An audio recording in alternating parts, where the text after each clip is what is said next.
स्वागत है आपका मेरे चैनल में और आप देख रहे हैं व्योमकेश जी को। ठीक है, तो तमाम परिस्थितियों के बाद हम लोग का एग्ज़ाम अब लगता है कि हो जाएगा सबों का। तो 16 तारीख से जो एग्ज़ाम है और उसका अपडेट है, बहुत सारा चीज़ है, एडमिट कार्ड वगैरह का भी डिटेल जानना था। और एग्ज़ामिनेशन की तैयारी उम्मीद कर रहा हूँ कि सबकी बहुत अच्छी हो रही होगी। तो आज एक क्वेश्चन है जो कि हमारे टेस्ट 2 का क्वेश्चन था, आपके क्लास का टेस्ट 2 का क्वेश्चन था। और ये पेपर है CC1 जिसका नाम माइक्रो इकोनॉमिक्स एनालिसिस 1 है पेपर का नाम। सेमेस्टर 1 वालों के लिए बहुत इंपॉर्टेंट क्वेश्चन है। Returns to scale, returns to scale के लिए सबसे पहले समझना होगा कि रिटर्न्स टू स्केल को लेकर के आप कंफ्यूज मत होइए। रिटर्न्स टू स्केल एकदम इजी कंसेप्ट है, आपको समझना है। तो आज पूरा डिस्कशन हम कर देंगे और लास्ट तक देखिए वीडियो को, ताकि याद करने में आराम हो जाए। क्योंकि एग्ज़ाम है इसीलिए मैं ये वीडियो लेकर आ रहा हूँ। 3 दिन 4 दिन से बहुत ज़्यादा व्यस्त था, इसीलिए वीडियो नहीं डाल पाया था। तो चलिए समय ना गवाते हुए स्टार्ट करते हैं रिटर्न्स टू स्केल को। और अच्छा लगे तो लाइक, कमेंट, शेयर और सब्सक्राइब दोस्तों के साथ ज़रूर कीजिए। इंपॉर्टेंट है एग्ज़ाम के लिए सबके लिए, तो उनको भी हेल्प हो जाएगा। चलिए तो स्टार्ट करेंगे कि रिटर्न्स टू स्केल का कंसेप्ट क्या है। देखिए, रिटर्न्स टू स्केल को समझने के लिए आपको आइसो कॉस्ट लाइन, ठीक है, और iso quant, iso cost line और आइसो क्वांट यानी कि समलागत रेखा और समोत्पाद रेखा दोनों की जानकारी होनी चाहिए। ठीक है, आइसो कॉस्ट लाइन जो है, समलागत रेखा, इसी के चर्चा के अंत में हम कर देंगे। लेकिन आइसो क्वांट लाइन जो है, जो कि हम जिस आइसो क्वांट की हम बात कर रहे हैं, वो इसी में साथ में ही आते जाएगा। तो अब देखिए क्या है कि आइसो कॉस्ट लाइन की चर्चा पहले हम करते हैं। तो चलिए बताते हैं पहले इसका बैकड्रॉप, रिटर्न्स टू स्केल का यूज क्या हुआ। तो आइसो कॉस्ट लाइन क्या होता है। देखिए, आइसो कॉस्ट लाइन जैसे कि इंडिफरेंस कर्व होता है, उसी तरह, माफ कीजिएगा, आइसो कॉस्ट नहीं, आइसो क्वांट लाइन होता है। आइसो क्वांट लाइन को समझने के लिए सबसे पहले आपको वेरिएबल प्रोपोर्शन जो आपने पढ़ा है, परिवर्तनशील अनुपात का नियम, वो भी समझना पड़ेगा थोड़ा सा। उसके बाद आपको ये भी समझना पड़ेगा। तो रिटर्न्स टू स्केल की जो चर्चा है, वो थोड़ा सा हम आपको समोत्पाद वक्र क्या है उसके बारे में बताएंगे, तब आपको पैमाने के प्रतिफल को समझाएंगे। आप दो बातों को याद रखिएगा कि पैमाने के प्रतिफल में और परिवर्तनशील अनुपात में, दोनों में अंतर है। किसी भी उत्पादन के लिए, किसी भी चीज के लिए उत्पादन जब होता है, तो उसमें जो उत्पादन के साधन होते हैं वह उस उत्पादन को बहुत ज्यादा प्रभावित करते हैं।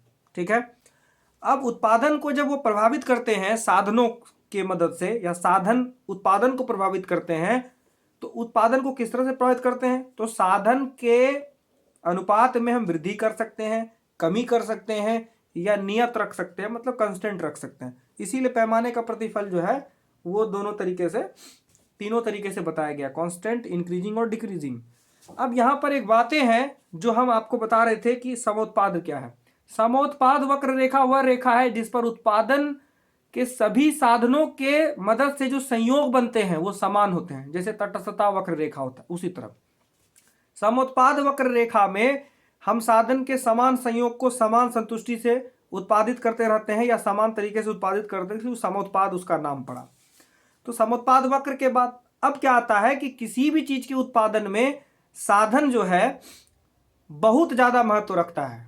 किस चीज में, तो यह जो परिवर्तनशील, माफ कीजिएगा, पैमाने का प्रतिफल है, यह हमारे प्रोडक्शन फंक्शन से रिलेटेड करता है, मतलब उत्पादन फलन से। तो उत्पादन फलन से संबंधित जो बातें होती है वो हमेशा होती है प्रोडक्शन के फैक्टर्स, यानी कि साधनों पर डिपेंड करता है। हमारे फैक्टर्स कौन कौन है, लैंड, लेबर, कैपिटल और इंटरप्रेन्योर, या हम बोल सकते हैं भूमि, पूंजी, श्रम और जो आपका उद्यमी है।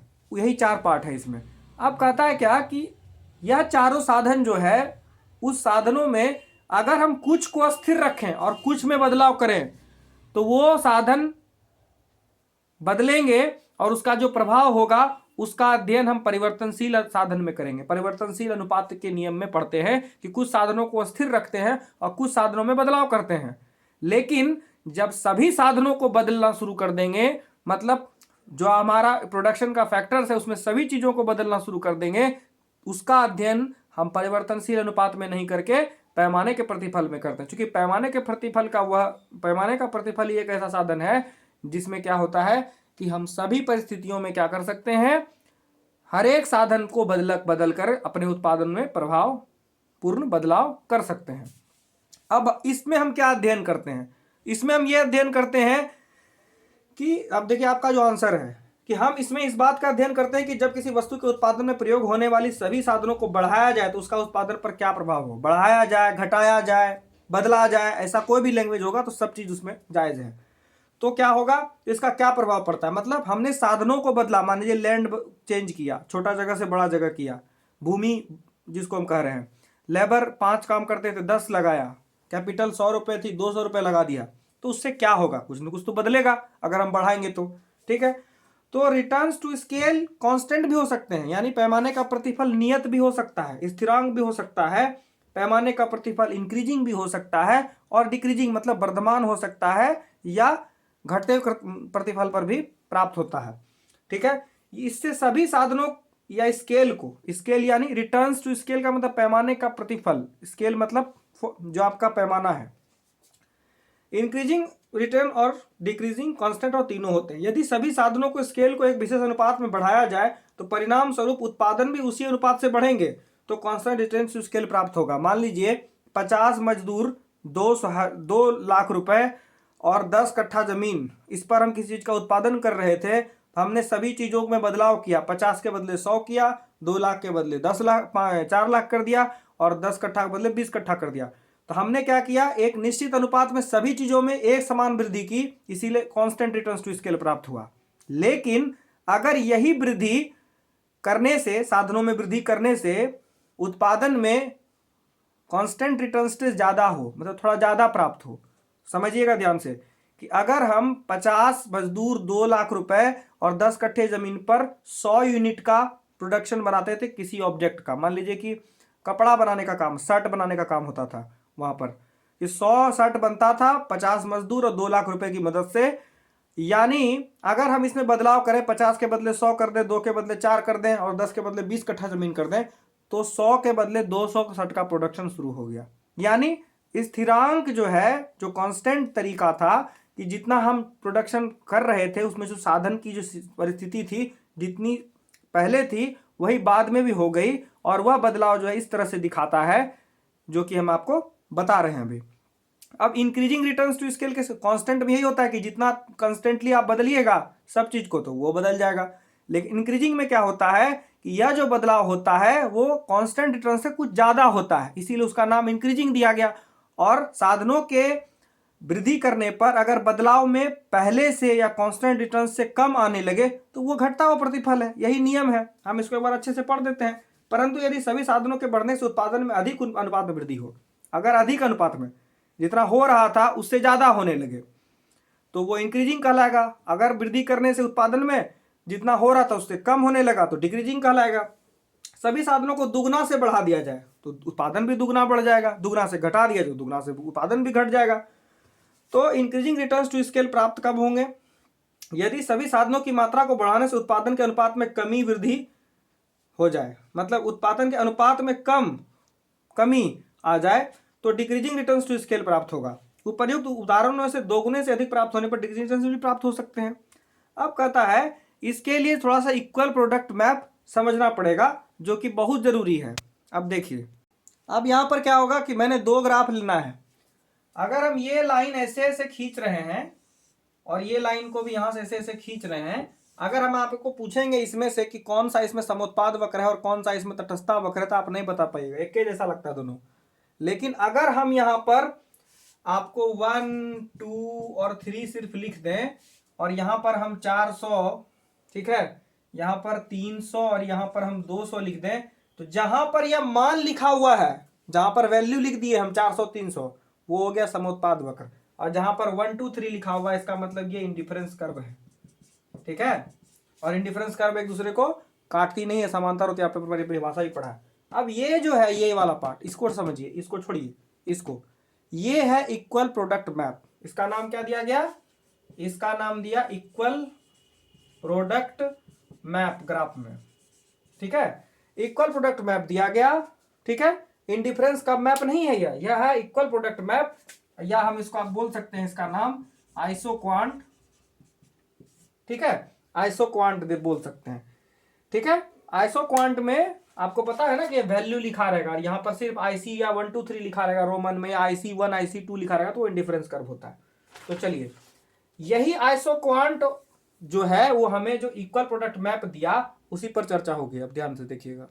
अब यहाँ पर क्या है कि अभी मैंने 2 ग्राफ बनाया था, मिटाया इसको। अब देखिए यहाँ पर कंसेप्ट क्या है, यही जो आइसोक्वांट का ग्राफ हमने बनाया था अभी 200 300, वो हमेशा इक्वल प्रोडक्ट मैप के इक्वल अगर हो जाए, मतलब ये दोनों अगर आपस में समान हो रहा है, तो वो हो जाता है कांस्टेंट डिस्टेंस टू स्केल। ठीक है, क्या हो जाता है? Constant distance to scale. कहता है कि इक्वल प्रोडक्ट मैप से यह पता चलता है कि रिटर्न टू स्केल कांस्टेंट, अगर ये दोनों आपस में इक्वल हो जाए तो हमको पता करना पड़ेगा कि इक्वल प्रोडक्ट मैप जो है यही बताता है nature of return to scale, कि क्या नेचर का है, रिटर्न टू स्केल इंक्रीजिंग है कि डिक्रीजिंग है या कंस्टेंट है। तो ये तीनों पार्ट इसमें छुपा हुआ है कि इंक्रीजिंग है, कंस्टेंट है या डिक्रीजिंग है, ये तीनों पार्ट।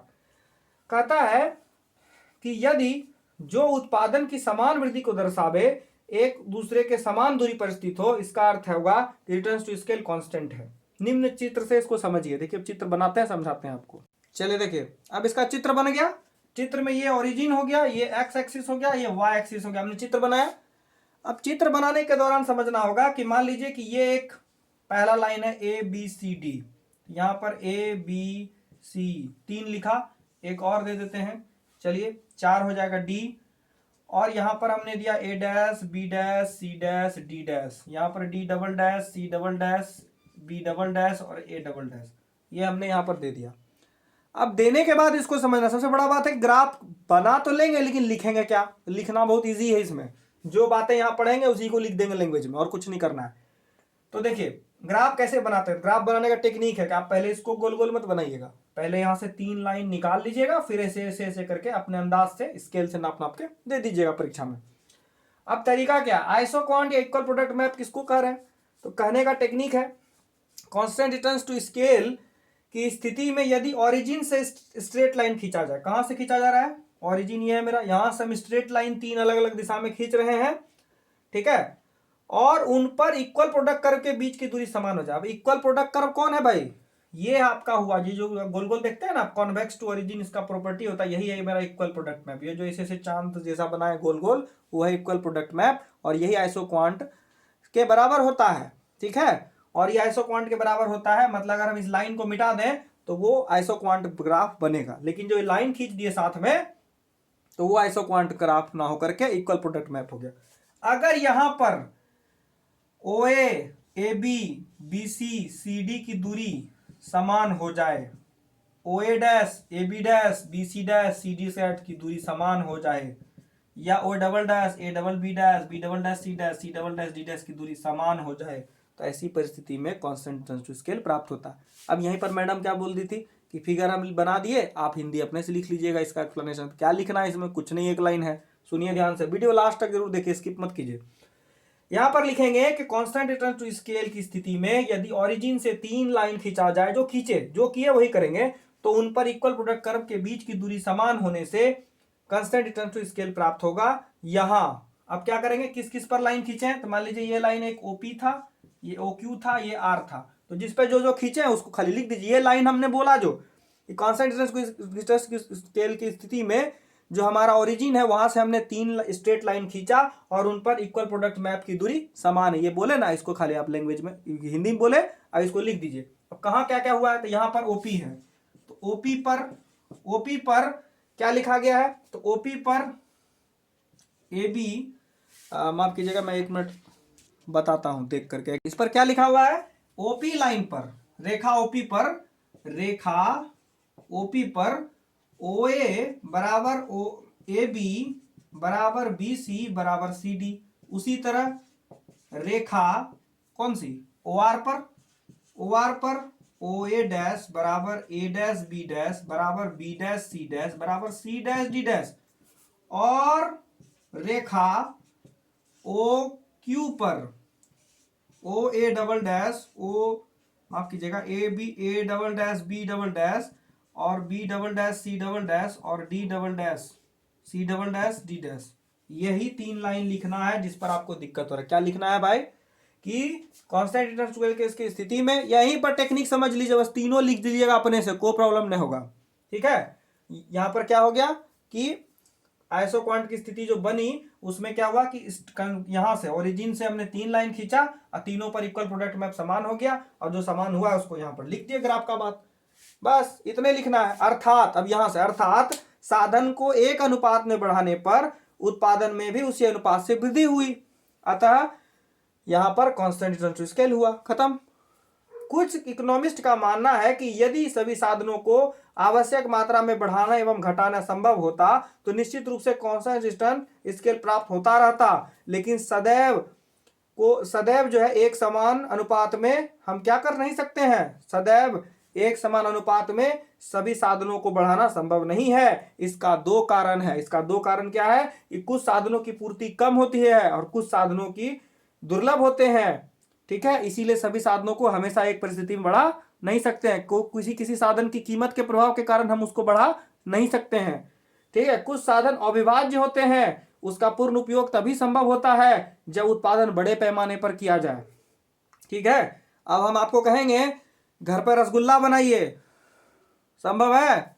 हाँ संभव है, लेकिन बहुत मेहनत लगेगा, और बड़े पैमाने पर अगर बनाएंगे, दुकान वाले बनाते हैं तो उनका उद्देश्य वही रहता है कि बड़े पैमाने बेचना। तो क्या घर पर बनाएंगे तो नहीं बनेगा? बनेगा, लेकिन अब साल्टू और जो मीठा सोडा होता है वो हमारे पास घर में अवेलेबल नहीं है। कितनी मात्रा में देनी यह भी नहीं पता है, क्योंकि 10 किलो में इतना सा पड़ता है, एकदम थोड़ा सा। अब 1 किलो बना रहे हैं तो कितना देंगे, अंदाज नहीं है। तो इसी वजह से कुछ चीजें ऐसी होती है जिसका प्रयोग बड़े पैमाने पर आप कर सकते हैं। ठीक है, हम अपने आम जिंदगी में भोजन का भी प्रयोग करते हैं, मसालों का प्रयोग करते हैं कम मात्रा में, लेकिन जब बहुत बड़ा भोज होता है तो उसमें देखिएगा आप सब तरह का मसाला भोज में पड़ता है। इसका रीजन क्या है कि वहां पर जो उत्पादन हो रहा है साधनों की मदद से वो बड़े पैमाने पर हो रहा है, इसीलिए सब चीज को यूज किया गया। कुछ साधन अविभाज्य होते हैं और उत्पादन बड़े पैमाने पर किया जाए, इसलिए उत्पादन बढ़ने पर अविभाज्य साधन के पूर्ण रूप से उपयोग होने से इंक्रीजिंग रिटर्न्स होगा। अब कुछ चीज ऐसा है जिसका प्रयोग नहीं हो सका तो इंक्रीजिंग रिटर्न्स को देगा कि हम साधन तो बढ़ाए थे लेकिन उत्पादन उस तरह से ज्यादा बढ़ा। अगर हम अविभाज्य परिस्थिति को उत्पन्न कर ले, बड़े पैमाने पर अगर हमने उत्पादन किया तो साधनों के अविभाज्य बड़े पैमाने के उत्पादन अधिकांश बचतों की उत्पत्ति का कारण हो जाता है, और इससे बचत भी होता है। बड़े पैमाने पर कुछ बन रहा है तो सेविंग्स भी होगा या मार्जिन उसका बहुत अच्छा बनता है। लेकिन प्रोफेसर चैम्बरलिन एवं इसके समर्थकों का मानना है कि सारे साधन पूर्णतः विभाज्य होते हैं, लेकिन चैम्बरलिन का कंसेप्ट कहना था कि ये सब पूरी तरह यूज कर सकते हैं, बढ़ा भी सकते हैं, यह अविभाज्य वाली परिस्थिति बहुत कम होती है। चलिए ठीक है, और याद रखिएगा पैमाने के प्रतिफल का प्रतिपादन, यहाँ चैम्बरलिन की चर्चा हुई तो ऑब्जेक्टिव में अगर दिया कौन किया है तो चैम्बरलिन किया है। ठीक है, समर्थकों का मानना है कि सारे साधन पूर्णतः इंक्रीजिंग रिटर्न्स टू स्केल प्राप्त होंगे। उनका मानना है कि असल में इंक्रीजिंग रिटर्न्स टू स्केल के दो कारण है। अब इंक्रीजिंग रिटर्न्स टू स्केल का दो कारण है, उस पर चलते हैं। इंक्रीजिंग रिटर्न्स टू स्केल का क्या अर्थ है? इंक्रीजिंग रिटर्न का मतलब होता है वर्धमान फल, मतलब बढ़ता हुआ पैमाने का फल। तो इंक्रीजिंग रिटर्न्स टू स्केल बनाने से पहले दो रीजन जो चैम्बरलिन ने बताया, सबसे पहला श्रमिकों में अधिक विशेषीकरण या श्रम विभाजन। श्रम विभाजन जरूरी है, पहला ये कंसेप्ट इन्होंने दिया। और दूसरा कहा विशिष्ट प्रकार एवं उन्नत प्रकार की मशीनों तथा तकनीकों दृष्टि से श्रेष्ठ।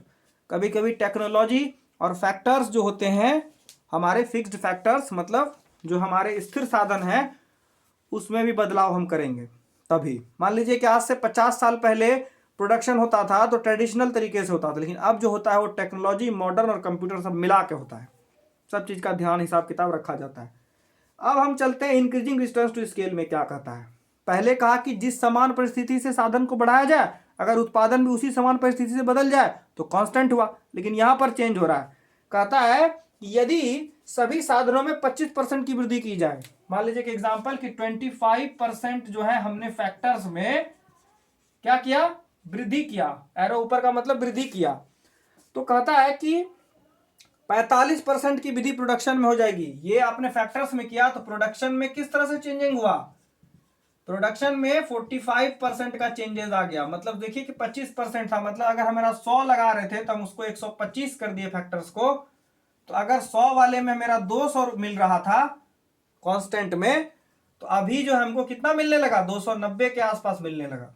मतलब कितना बढ़ गया, देखिए डबल से ऊपर चला गया है ना। देखिए अगर इसका हम कैलकुलेशन करेंगे कि 100 का 200 हुआ तो 125 का 250 होना चाहिए था ना, लेकिन ये 290 हो गया। अब 290 वाले परिस्थिति में क्या हुआ कि यहाँ पर इंक्रीजिंग डिस्टेंस स्केल की परिस्थिति में क्या हुई कि देखिए वीडियो लंबा है लेकिन समझने में आपको बहुत मजा आ रहा है, इसलिए आप पूरा वीडियो देखिएगा, याद हो जाएगा, सच बता रहे हैं आपको। और हम ये याद भी कर रहे हैं अपने लिए, हमको समय नहीं मिलता पढ़ने का, इसलिए हम साथ में पढ़ाते जाएंगे, याद भी हो जाएगा। तो ऐसी परिस्थिति में क्या है, और अच्छा लगे तो लाइक करना जरूर कीजिएगा। व्यूज बहुत आता है लेकिन लाइक कम आता है, लाइक जरूर कीजिएगा। तो उत्पादन में 45% की वृद्धि हुई, इससे इंक्रीजिंग स्ट्रेस की स्थिति कहा जाएगा ना। देखिए एकदम साफ है, 100 का पहले था, 200 हुआ कांस्टेंट में। अब 100 का हमने 25% 125 कर दिया, तो 200 में उस हिसाब से चेंज 290 हो गया। तो 250 होना चाहिए था लेकिन हो गया 290, तो इंक्रीजिंग रिटर्न्स का स्केल मिला। अब इसको थोड़ा ग्राफ पे समझते हैं, क्योंकि ग्राफ कैसे लिखेंगे, ग्राफ जरूरी है, निशा मैम का पाठ है ही। ग्राफ नहीं लिखिएगा एक्सप्लेनेशन, मैडम सीधे काट देगी, नंबर कम कर देगी।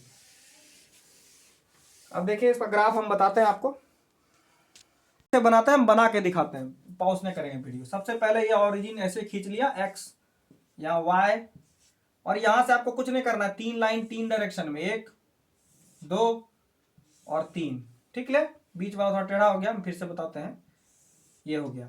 अब क्या करना है, चूंकि समान दूरी नहीं दिखानी है, बदलाव की दूरी दिखानी है, तो बदलाव करने के लिए हम क्या करेंगे, सबसे पहले एक लाइन यहां से ऐसे खींच लिए, दूसरा थोड़ा बड़ा खींचेंगे, मतलब ये यहां दिए। अब इस दोनों के बीच की दूरी समान नहीं होनी चाहिए, अगर समान लगे तो आप उसको मिटा के फिर से बना लीजिए। तो चलिए हमने बड़ा कर दिया। अब आपको लग रहा होगा कि ये और ये बड़ा है थोड़ा सा। तीसरा क्या करेंगे, हम लोग बढ़ाते जाएंगे और आगे करेंगे, इसको बड़ा और करेंगे, ठीक है।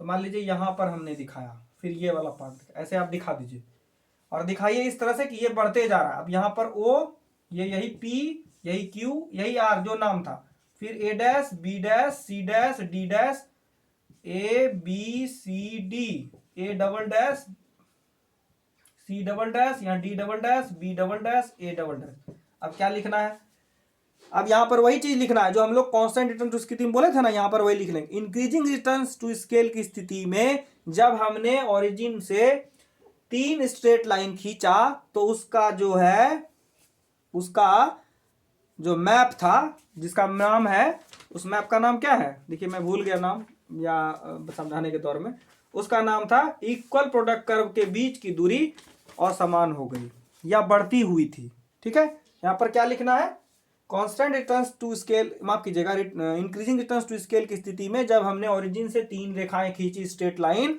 तो उसके खींचने के बाद इक्वल प्रोडक्ट मैप्स जो है, क्या थे, इक्वल प्रोडक्ट मैप, यार नाम याद रखिएगा, इक्वल प्रोडक्ट कर्व, मैप नहीं, इक्वल प्रोडक्ट कर्व जो की दूरी बढ़ती हुई थी, ओरिजिन से बढ़ती हुई, मतलब क्या हुआ कि ओ ए डैश लाइन, रेखा ओपी पर, रेखा ओपी पर ओ ए डैश, ओ ए से बड़ा हो गया, माफ कीजिएगा, ओ ए ओ बी जो है ओ ए से बड़ा हो गया, ओ सी ओ बी से बड़ा हो गया, और ओ डी से बड़ा हो गया।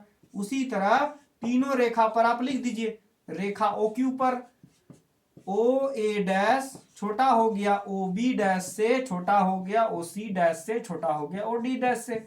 इसी तरह आप क्या कीजिए, रेखा ओ आर पर कर दीजिए, O A double dash O B triple dash, माफ कीजिएगा ए बी, यहाँ पर सब जगह ओ बी लिखा गया, गलती हो गया थोड़ा सा, आप समझना नहीं, यहाँ पर ए होगा, यहाँ पर बी होगा, यहाँ पर सी होगा, लिखने में मिस्टेक हो गया, ठीक है। ऐसा नहीं कि हमको गलती बोल दी है, लिखने में मिस्टेक हो गया, मन का जो इच्छा था वही था, B dash C double dash D dash. इसी तरह आप एक्सप्लेनेशन सब में लिख देंगे, और लिखने के बाद कुछ नहीं कहना है, बस इसी पे 2 लाइन समझा देना है। क्या है भाई, देखिए कहता है कांस्टेंट रिटर्न टू स्केल की स्थिति में यदि ओरिजिन स्ट्रेट लाइन खींची गई तो उन पर इक्वल प्रोडक्ट की दूरी, मतलब माफ कीजिएगा, इंक्रीजिंग वाले में दूरी जो है बढ़ता हुआ नजर आया। इससे क्या प्राप्त हुआ हमको, इससे क्या समझ में आया, इससे हमको यह समझ में आया कि इंक्रीजिंग रिटर्न्स टू स्केल की स्थिति में यदि साधनों को हम बढ़ाएं 25% से, तो 45% में हमें उत्पादन प्राप्त हो रहा है। अब यहां के बाद एक बेसिक चीज जो है वो समझना है कि डिक्रीजिंग से पहले, तो इन्होंने कहा कि ये यहां पर आप एक्सप्लेनेशन करके रुक जाएंगे, इसके बाद डिटेल ज्यादा नहीं लिखेंगे क्योंकि क्वेश्चन लॉन्ग हो जाएगा। इसके बाद डिक्रीजिंग डिस्टेंस टू स्केल लिखेंगे। तो डिक्रीजिंग डिस्टेंस टू स्केल में यहाँ पर फोटो नहीं बनाऊंगा, आपको सीधा समझा रहा हूं। आप कांस्टेंट और अगर इंक्रीजिंग समझें तो डिक्रीजिंग फट से समझ जाएंगे। डिक्रीजिंग डिस्टेंस में जब कोई फर्म साधनों की अतिरिक्त मात्रा में उत्पादन का विस्तार करता है, मान लीजिए साधन को बढ़ाए और उत्पादन में सामान्य परिस्थिति से कम वृद्धि हुई, तो ऐसी तुलना में क्या होगा, हमें डिक्रीजिंग रिटर्न टू स्केल प्राप्त होगा। और क्या होगा, यहाँ पर जो हमारा डिस्टेंस होगा वो चेंज होने लगेगा। चेंज किस तरह से होगा भाई, तो यहाँ पर बदलाव होंगे कि पहला वाले केस में देखिए यहाँ पर मैंने एरो गलत दे दिया समझाने के मोड में, आप इसको समझ लीजिएगा कि ये इधर से लिखेंगे, ठीक है, इधर घुमाना इधर, क्योंकि ये बड़ा है ये छोटा ऐसे करके बनाएंगे, ठीक है। मैप थोड़ा सा हाथ से बनाया फ्री डायग्राम से, आप इसको मैप को अच्छे से बना सकते हैं मिटा करके, ठीक है, डिक्रीजिंग का बना रहा था। ऐसे आप अपना ग्राफ प्रैक्टिस कर लीजिए घर पर और अच्छे से बनाइए। अब कहता है डिमिनिशिंग रिटर्न्स टू स्केल का कारण क्या है। उत्पादन में प्रबंध, समन्वय, नियंत्रण और बहुत सारी बड़ी परिस्थिति, बहुत सारा चीज हम लगा दिए, कैपिटल बढ़ा दिए, लैंड लेबर सब बढ़ा दिए, जरूरत से ज़्यादा अगर हम मजदूर लगाएंगे तो कुछ लोग दिन काटेगा बैठ के, उत्पादन सही से नहीं होगा। तो ऐसी परिस्थिति में उत्पादन की मात्रा साधन बढ़ाने से भी कम होने लगेगी। और क्या होगा, घटता हुआ प्रतिफल प्राप्त होगा। उसका फिगर आप बना के इसी तरह एक्सप्लेनेशन लिख दीजिएगा, या नहीं होगा तो एक फिगर बना के सब एक्सप्लेन कर दीजिएगा। अब इसमें जो चर्चा होगा वो आइसो कॉस्ट लाइन का होगा, जिसको आप सुन लीजिए। आइसो कॉस्ट लाइन चर्चा इसमें करेंगे, समलागत रेखा। अभी आइसो क्वांट पढ़े, अब आइसो कॉस्ट। आइसो कॉस्ट में कोई उत्पादक साधनों को कौन सा कॉम्बिनेशन चुनेगा, प्रोड्यूसर के पास साधनों पर व्यय करने के लिए उपलब्ध रुपए तथा साधनों की कीमत पर निर्भर करता है। कभी कभी क्या होता है कि साधन किस तरह से बदलाव होगा, किस तरह से कॉम्बिनेशन चुनाएगा, कितना लेबर बढ़ाएंगे, कितना कैपिटल चेंज करेंगे, यह डिपेंड करता है उसके सोच समझ पर, बाजार की दशा पर भी, और कॉम्बिनेशन उसके इच्छा पर भी, कितना बढ़ाना चाहता है, और साधनों की कीमत पर भी। इसलिए किसी भी फर्म की ऑप्टिमम फैक्टर कॉम्बिनेशन की स्थिति ज्ञात करने के लिए हम आइसो प्रोडक्ट के अलावा आइसो कॉस्ट लाइन भी खींचेंगे। मतलब आइसो प्रोडक्ट मैप तो ये हम खींच रहे थे जो खींचे थे, इसके अलावा आइसो कॉस्ट लाइन भी हमको खींचना पड़ेगा। आइसो कॉस्ट लाइन समलागत रेखा दो साधनों के उन विभिन्न संयोगों को व्यक्त करती है जिन्हें एक फर्म दी हुई राशि से दी हुई कीमत पर खरीद सकती है और परिस्थितियों को अपने अंदर कंट्रोल कर सकती है। माना कि एक फर्म दो साधन ए तथा बी खरीदना चाहती है जिनकी प्रति इकाई कीमत पीए और पीबी है। अब देखिए इसको हम मिटा के समझा रहे हैं। माना कि दो जो ऑब्जेक्ट है कि ए और बी ये खरीदना चाहता है और इसका दाम एक ठो का पीए है, एक ठो का पीबी है। कहता है कि यदि वो ए साधन की ए मात्रा खरीदे, मान लीजिए ये तो इसकी कीमत हो गई और इसकी मात्रा मान लीजिए ए हो गई और इसकी मात्रा बी हो गई। अब समझिए जिनकी क्या है, दो साधन ए और बी खरीदना चाहती है जिनकी प्रति इकाई कीमत पीए और पीबी है। मतलब ए को ए खरीदेगा तो उसका दाम पीए देगा, ए को बी खरीदेगा तो उसका दाम पीबी देगा, ठीक है।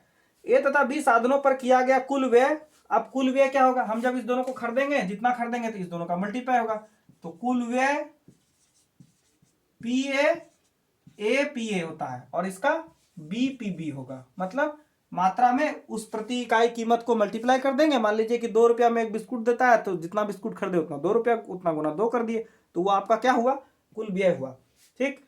पीए पीबी खरीदता है, ठीक है, और इन दोनों का कुल योग वाई है। अब जाने इन दोनों को जोड़े जब हम तो वाई के बराबर मिला, ए पीए प्लस बी पीबी, ये दे दिए हम यहां पर आपको। अब कहता है आइसो कॉस्ट लाइन करेंगे क्योंकि लाइन दोनों फैक्टर्स के उन समयों को दर्शाता है जिनके प्रत्येक कॉम्बिनेशन को वाई राशि से खरीदा जा सकता है। वाई राशि मतलब वाई मेरे पास इनकम है उतना सा, ठीक है। यही क्वेश्चन मैडम पूछी थी क्लास में, सबको उठा के खड़ा की थी। हम पहला दिन उस दिन आए थे क्लास में तो हम भी जितना जानते थे उतना बोले, फिर भी मैडम को अपना ही बोलना था तो फिर भी समझाई मैडम, अच्छा हम भी जितना कोशिश हुआ उतना बोले, ठीक है, हम काहे किसी से कम रहेंगे। इस रेखा को आइसो कॉस्ट लाइन प्राइस लेखा लाइन कहेंगे और ये आउट व्यय रेखा भी कहलाती है। अब इसको खींच के दिखाते हैं आपको कैसे खिंचाता है। चलिए देखिए एक बार रिकैप देख लीजिए कि वस्तु ए बी खरीदना चाहता है, कीमत दोनों की प्रति इकाई पीए पीबी है, मात्रा ए और बी है, तो कुल व्यय ए पीए हुआ और ए पीबी, उसकी वाई से अगर कुल योग करेंगे तो वाई बराबर ए, दोनों का योग हो जाएगा जोड़ के। तो चलिए हम खींचते हैं। आप मान लीजिए कि हमको ग्राफ खींचना है, तो चलिए देखिए ग्राफ खींचते हैं। सबसे पहले कैसे खींचेंगे, ये एक लाइन खींचे हमने, ये एक्स ये वाई ये। अब इसमें क्या करना है, एक तरफ हमको ए साधन को लेना है, दूसरे तरफ बी साधन को लेना है। तो मान लीजिए कि साधन माफ कीजिएगा वस्तु ए और वस्तु बी, और उसकी कितनी मात्रा हमने खरीदी थी, आपको याद होगा कि ए और बी की मात्रा जो हमने ली थी उसकी प्रति कीमत कितनी थी, पी ए और पी बी थी, उसकी मात्रा ए और बी थी, ठीक। तो मान लीजिए इसका ए हो गया, इसका बी हो गया, ये दोनों को ऐसे करके मिला दीजिए। मिलाने से क्या होगा, ये जो लाइन आया ये होता है कीमत रेखा, ठीक है। लेकिन क्या करना है, इसको बाहर नहीं करना है, खींचने पर अंदर में ही रखना है, समझ गए।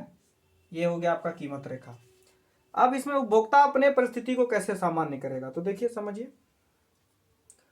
प्राइस लाइन या आउटले इसको कहते हैं, उपभोक्ता इसी के अनुसार खींच लिया, इतनी ए की मात्रा इतनी बी की मात्रा खींच के रखा। अब कहता है समलागत रेखा के लिए क्या करेंगे, तो समलागत के लिए जो रेखाएं खींची गई या बताई गई है वो क्या है, उसको ध्यान से देखिए, मैं बता रहा हूँ क्या है यहाँ पर समझाने वाला बात कि इसमें एक कीमत रेखा खरीदा, तो अब देखिए कोई उपभोक्ता इसके नीचे खरीदेगा, कोई उपभोक्ता इसके नीचे खरीदेगा, ऐसे करके 500 600 700 आपके कॉपी में लिखा होगा, उसको देख लीजिए।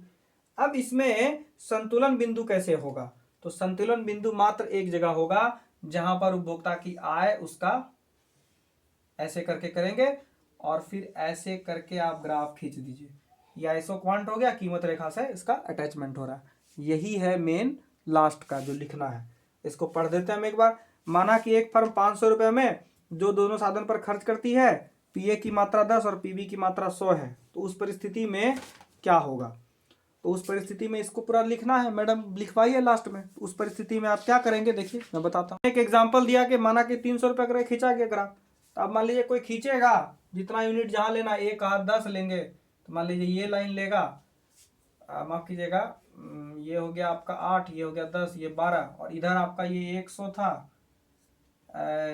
ये 50 था, ये 100 था, और ये 150 था। तो कहा कि एक मात्रा 10 लिया, दूसरा मात्रा 100 लिया, तो इसके हिसाब से खींच लिए। मतलब कीमत रेखा का संतुलन ऐसे बनना चाहिए जो मैंने अभी नीचे बनाया, और इसमें कुछ नहीं करना है, लास्ट में लिख दीजिए। अतः इससे हमको समझ में आता है कि इक्विलिब्रियम ऑफ द प्रोड्यूसर जो होगा वो इसी तरह से होगा, इक्विलिब्रियम प्रोड्यूसर उत्पादक का संतुलन वो इसी तरह से बनाएगा, इस वाली लाइन से, ठीक है। कीमत रेखा और जो आपका समलागत रेखा है वो दोनों क्या हो जाएगा, एक दूसरे के साथ संतुलन में बना रहेगा।